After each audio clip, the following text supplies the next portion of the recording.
क्या आपने कभी आसमान की तरफ देखा है? वह चमकते सितारे, वह बेकरां कायनात, और कभी सोचा कि ये सब कुछ कोई तो बनाने वाला है? ये सब कुछ यूं नहीं हो सकता। ये निजाम, ये तवाजुन, ये हादिसा नहीं, ये मौजिज़ा है। 1400 साल पहले जब दुनिया साइंस के लफ्ज से भी नावाकिफ थी, आया एक ऐसा कलाम, नाजिल हवा, जो आने वाले हर दौर को चैलेंज करता गया। जी हाँ, कुरान न सिर्फ एक किताब हिदायत बल्कि एक जिंदा मौजिज़ा। आज की साइंस सिर्फ इन राजों को खोल रही है जिन्हें कुरान ने सदियों पहले बयान कर दिया था।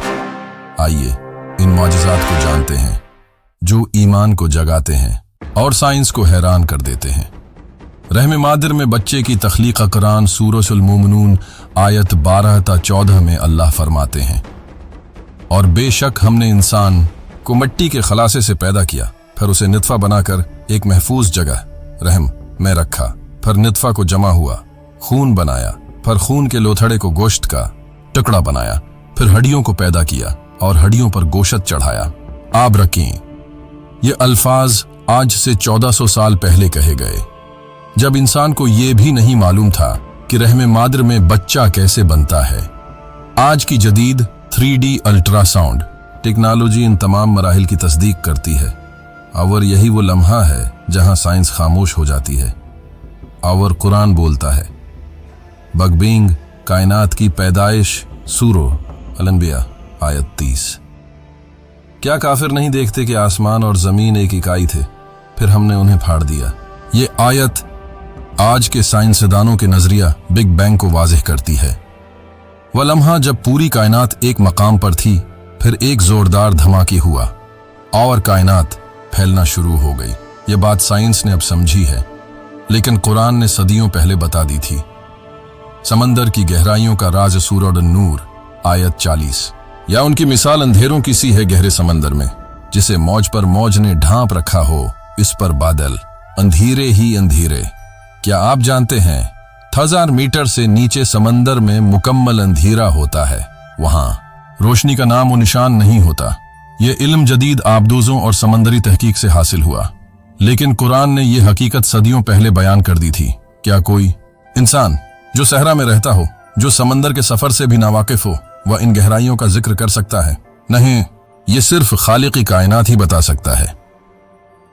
पहाड़ों का किरदार सूरह अन-नबा आयत 6 से 7। क्या हमने जमीन को फर्श नहीं बनाया और पहाड़ों को मीखें खूंटे? आज की जियोलॉजी ये साबित करती है कि पहाड़ों की जड़ें जमीन के अंदर दूर तक जाती हैं। बिल्कुल खूंटे की तरह ड्वास पहाड़ जमीन की प्लेटों को रोकने और इस्तेहकाम देने में किरदार अदा करते हैं। यह एक और मौजिज़ा है जो साइंस ने अभी जाना, लेकिन कुरान ने पहले ही वाज़ेह कर दिया था। आसमान की हिफाजत सूरह अल-अंबिया आयत 32। और हमने आसमान को महफूज छत बनाया। आज हम जानते हैं कि अर्थ्स एटमॉस्फेयर हमें खतरनाक शमसी शुआओं, मीटियोराइटिस और कई जहरीली चीजों से बचाती है।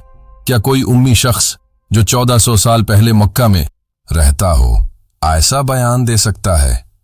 नहीं, ये इल्म सिर्फ इसी के पास हो सकता है जिसने ये सब कुछ बनाया हो।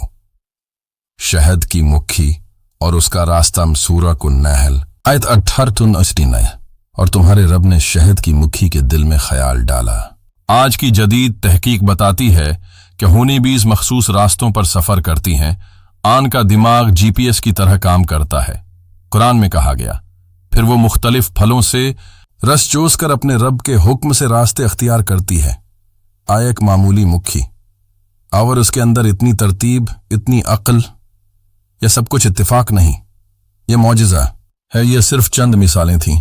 कुरान में दर्जनों नहीं सैकड़ों ऐसी आयात मौजूद हैं जो साइंसी हकायक पर रोशनी डालती हैं। एक किताब जो 1400 साल पहले नाजिल हुई, आज की साइंस को पीछे छोड़ रही है। यह मौजिज़ा सिर्फ अल्फाज का नहीं बल्कि इल्म, हिकमत और रब की कुदरत का है। तो अब आप सोचें, क्या यह सब कुछ सिर्फ इत्तिफाक है या वाकई कुरान अल्लाह का कलाम है? सोचिए, समझिए और इस कलाम से जड़ जाइए, क्योंकि जिसने कुरान को थाम लिया